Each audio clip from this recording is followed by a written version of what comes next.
It's not a Shasta from the 1950s, so you can't get away with the cute factor. How do I strip this? It was really hard to scrape right there.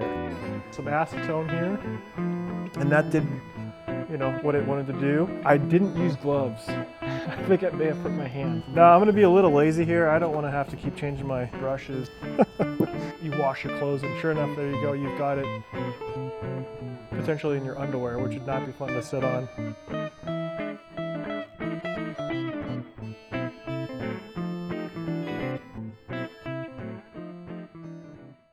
Okay, before we begin this stripping of the travel trailer, I want to quickly go over what I have already learned from doing this. So, like I said, the travel trailer is 30-something plus years old at this point, and the paint is really good. We wanted to update it so that way we could not have to worry about being denied entry into a campsite, because I've heard if your travel trailer is of a certain age, you can't really go into the facility. It has to be updated. It's not a Shasta from the 1950s, so you can't get away with the cute factor, even though I think it did look really good. So instead, we kind of did want to update it a little bit. I've already gotten through 3 different sides, and I have the last side, and some of the lessons that I've learned scraping the type of siding that I have, which is bent and wavy and comes in strips, is how do I strip this? And my first thought was, let's just use some chemical stripper. So I started with chemical stripper, and I found it worked really well, but I couldn't get into the spots. So where one piece met another and hooked under, it was really hard to scrape right there. Let's just do, I want to show you because I've got the stuff here, and they're very expensive. This airplane or this aircraft remover, which I'd seen in another video. I'll link that guy's YouTube channel because I was watching him replace he had an old, I think it was a Shasta travel trailer. So I'll show you what he was using, and I think it worked better for his because his was a flatter surface. But this was, I think I paid $60 or $70 for it, and it does strip. I think it would strip really well on a flat surface though. And then I've got some acetone here, and that did, what it wanted to do. And then I've got some Goof off, and this Goof off actually worked out really well. I didn't use gloves. I think I may have hurt my hands because the first 4 hours of me using this, I was just impatient and dumping it on there. And then surprisingly, gasoline works very, very well for stripping. Now, what worked out to be the best was actually the Ryobi Special, using this, I call them angle grinders. I think it's an angle grinder with this wire head. Oh my goodness. There's no wait time with this. There's no getting in your way. There's every little crack, this just felt like it could get in there really well. And when I was looking which one I wanted to buy, which tool I wanted to buy, this one was so light. It's lighter compared to the other ones, which is, I think, key. I think it is. If you're grinding away for me, it was 10 hours. There's so much fatigue in your hands at that point. Another cool feature, I don't think I use it very often, but this Ryobi can spin. So if I have to hit it up here, I can go like this, or if I have to spin it over and I want to hit it like this, like if I'm getting low. So this one worked out really well.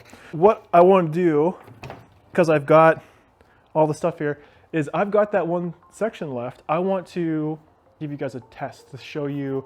And again, I watch YouTube all the time. I love YouTube. A lot of the stuff I've learned is from YouTube. I'll try to find some of the references that I'm kind of going against here. I like to do it poor because I'm poor. We're gonna get some tags, and I'm gonna put tags, and then I'm gonna do a small section. One section is gonna be for the Rust-Oleum aircraft remover. One's gonna be the Klean-Strip Acetone. Another one's gonna be the Goof off, the professional strength. And then we're gonna have gasoline. And then just for fun, because I want to actually get it done, is I'm going to use the Ryobi with the angle grinder. yeah, see how that works out. So I'm gonna start, and I think it's a good spot to test, where it's got base paint, color, base, color, and you got 3 different color types. And not only that, but you got some extra spray paint that I sprayed recently, which I probably shouldn't have. So we're gonna start with, let's start with gasoline. Just gonna take a small little bit of gasoline here. I guess a little bit more than I thought. And we're gonna put some on right here. Oh, that fell. Put some on right there. I know that gasoline has the same kind of chemicals as, well, I really don't know what I'm talking about, so I'm not gonna talk. So we'll just stick with the visuals here, and we're gonna give it 10 minutes. So that first section is gonna be gas. So there's this, and this section's gas. Or petrol, whatever you want to call it. Okay. Now I'm going to be a little lazy here. I don't want to have to keep changing my brushes. I'm just going to repeat my brushes. I tried, right? So here's the aircraft. This is the aircraft remover. We're going to put it right in here. So this stuff is a lot thicker, gelatinous. Make sure it gets on there pretty good.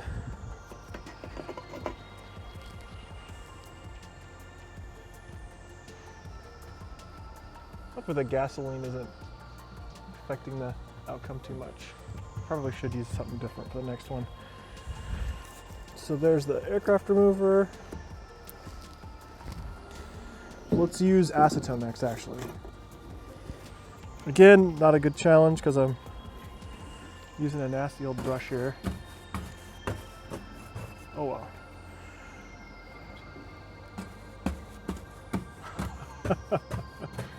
That's funny. Okay, let's let that sit. Let's pretend like I cleaned off the thing again, and this is going to be the goof off. So goof off is over here.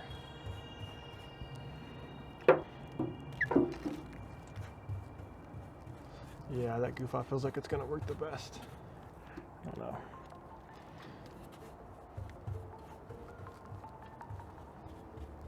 know. Okay. The glove kind of gets chewed up a little bit, but these ones are a little bit thicker. So here's goof off. Acetone.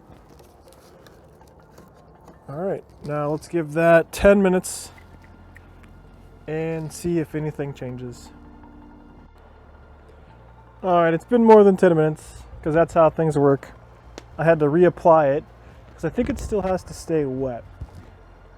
Let's try the gasoline first. I'm using a putty knife.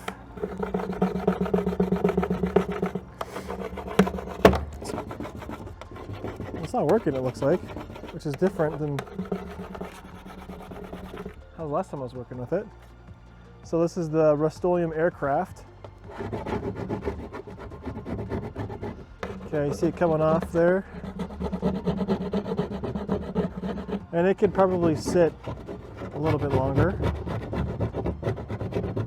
So you can see it's taken off that top coat, but it's hard to get to up in there.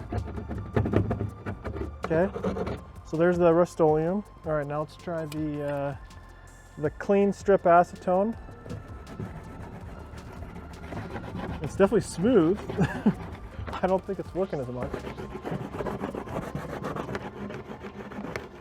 And the acetone's not doing much. I think it worked better when I had a scrubber brush. So this last one is going to be the goof off. Now I have previously had good luck with this one, so if it doesn't work then... Oh, I had good luck on the goof off when it came to taking off my spray paint. But there you go.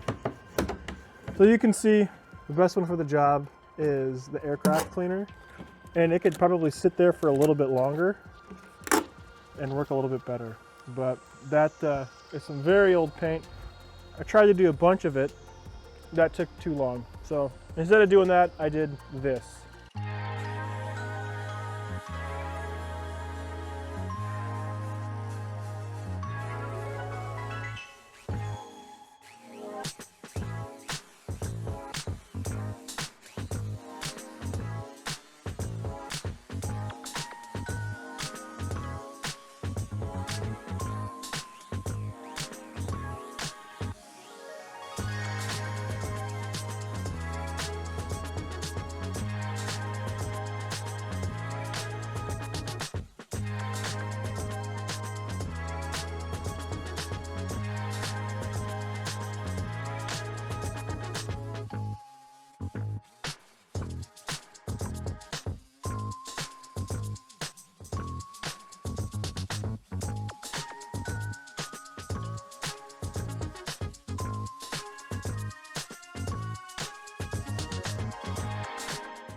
Okay, so that was the test of the siding, stripper, and some of the different chemicals that I'd use to strip the paint off of the trailer.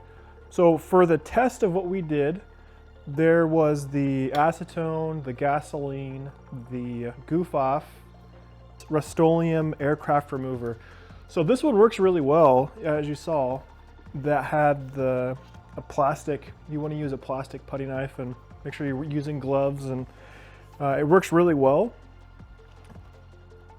I just found that it was hard to use with the curves that we had. So with the curves of that aluminum siding, but it worked really great if you actually wanted to remove paint. So if I imagine if you had a flatter surface to work on, this stuff would be a perfect fit for it. It's 70 bucks, I think. It was like maybe even 80. Yeah, it worked really well. So this is what I've been using though. And as you saw, it does it really fast. Now there's some parts you need to be aware of, which is as it's spinning, it's gonna flick off these little metal pieces here. And you're gonna wanna wear eye protection. You're gonna wanna wear face protection because they're flying. And this is what I'm using. It's a Wilson with 2 L's. And it's great. I love this thing. If you wear glasses, this is a really great mask for people that wear glasses, because a lot of eye protection will smash your glasses into your face or just be really discomforting. And this just works perfect. So it does fog up a little bit, but I think there's a treatment that you can use for it.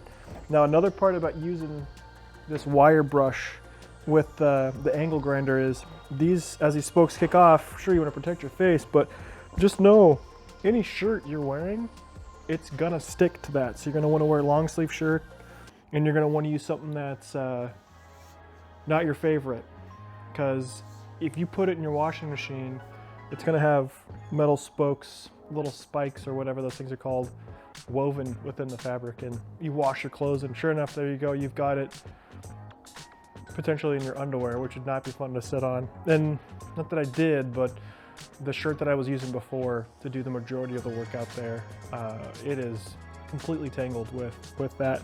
And then gloves. I got these on sale from Glove.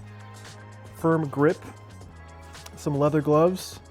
I've got a lot of side to go, a lot of scraping left, and from a weather's perspective, I don't want to put that paint on when it's cold, so I'm not really sure. I might just scrape the rest of it for now and then get the door on so critters don't get inside.